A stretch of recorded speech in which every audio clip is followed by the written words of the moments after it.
Hey everybody, my name's Frank. I'm with the Key to New England team, and here's my fellow team member, Bill Tisdale. Say hi, Bill. Hey, how's everybody doing? So we are here today to talk to you guys because we found that a lot of our clients have disconnects, or like they don't exactly understand the difference between an inspection and an appraisal. Mm-hmm. So we figured it was a good topic to kind of talk about. What's the big misconception you find when you're talking to clients or somebody who's never bought a home when it comes to inspection versus appraisal? Some of them think it's the same thing. Mm-hmm. They don't understand the difference in between what each of them do, how the inspection's more towards them than the appraisals towards the loan company that's going to be granting them the money.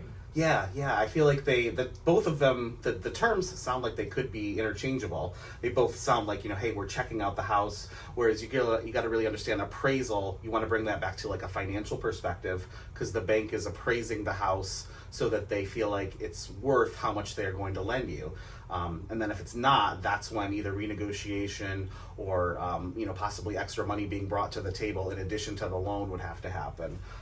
Versus an inspection, which an inspection is what exactly, Bill?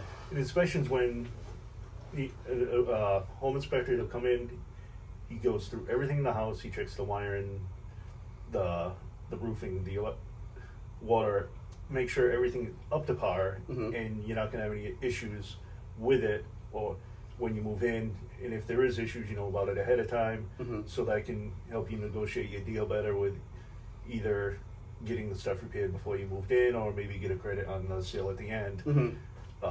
to help the value when you're going to be putting in your offer. Yeah, no, definitely. I mean, we always recommend here at the Key to New England team that all of our clients get a home inspection. What the terms of that inspection are, sometimes they're negotiable. But it's really, if you're a first-time home buyer and you don't know a lot about the mechanics of a house, it's something that we really recommend that you do so that you just have a full understanding of this house. And there's a lot of times where big ticket items can be discovered during inspections. I know Exactly. that I've found some things where like there was a failed septic system, and that would have been something we wouldn't have found had we not done a septic inspection, and then that repair potentially could have ended up costing our clients out of their pocket after they closed, once the septic system really showed signs of failing. So it's a big way to protect your big investment there. But when it comes to an appraisal, like you said, it's basically the bank they want to make sure there's enough value there. So if you were to recommend to a client, the steps to getting like the inspection, like what would you say is the best way to do it? Or do you have certain inspectors that you like to work with? Yeah, I definitely have a list of inspectors that they can call, set up, see whoever works best for them, obviously, and Mm-hmm. and then go from there. Let them do their thing, and then when the results come back, see how it is. See if we gotta either ask them to repair something or Mm-hmm. get the money back at closing to pay for the repairs. Are you finding that in your transactions the sellers are open to repairs in this market, or is it a crazy market where sellers aren't willing to do anything, or what are you finding seems to be common? I literally think it depends on the person, Okay. because some people are willing to work with it to get the deal done, and some people think that they can just say no and Mm-hmm. somebody else will just buy the house with the repairs having to get done and not say anything. What about if I see a house, like I know people will see a house that says as is. How do you advise your client if you see something that says as is? Do you tell them that they can't do an inspection, or there's no point in doing an inspection, or what's your theory on that? Because I treat it a little differently, and I'm curious how you treat it. I would tell them still get the inspection. Obviously, they can't use anything they find to either get a discount on the price or Mm-hmm. try to get money back.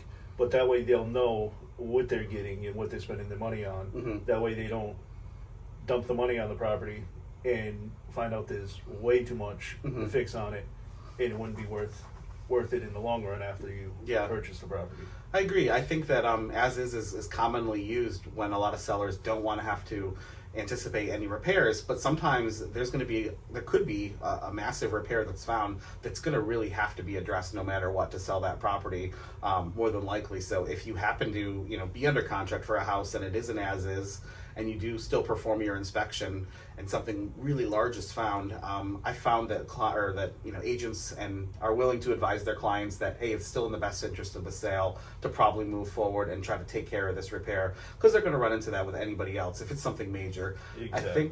I think a lot of sellers just don't want buyers nitpicking little things, and I think like that's our job as agents, is to sort of advise, like what might be worth asking for versus what might be able to be fixed later. What's your opinion on that? I completely agree with that. I mean, if there's something minor that's really not going to affect you being able to live in the house without any issues or anything like that, worry about it after closing. Worry about it after you move in. If it's nothing major, it can wait a couple of months. Yeah. Do you maybe save up the money to get it done or anything like that? The minor things, really, they're minor for a reason. Yeah. Yeah, and the home inspector's job, you have to, I feel like this is another important point to make with first-time home buyers, especially.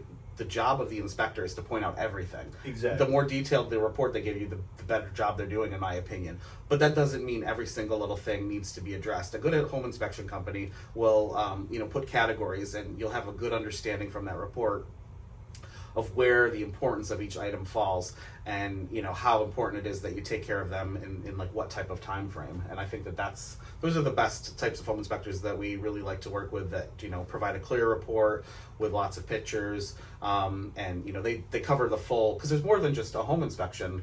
Obviously we know we can do things like radon, and we can do water testing. A lot of the more rural areas, you'll have to do like a well test, you'll have to do septic. And then around in the city, you want to maybe check for like water quality potentially sometimes, things like that. It's all really important. So there's a lot of there's an upfront finance component to an inspection. I mean, you could expect to easily spend sometimes between $600 to $1,000 depending on how many tests you're completing, but ultimately I feel like that's going to save you in the long run. Definitely, especially if it finds anything. That $1,000 could save you from moving in and 2 days later you're well going, and you need to spend $10,000 to re-drill a well and get a new pump. Yep. And sometimes there are programs for first-time home buyers that allows you to pay for your inspection costs at closing, which is helpful sometimes if you're a first-time home buyer and your funds you're really kind of scraping everything you've got together for your down payment and things like that. So there's a couple different companies that do pay at close type options, which is really nice and convenient for a first-time home buyer. So exactly. All right, you guys, well, we just wanted to talk a little bit today about home inspections and appraisals. We hope you found this informational. If you did, please like us, and you can send us a DM if you'd like to set up a time to talk to us about buying your first home. Again, my name was Frank Savino, and this is Bill Tisdale.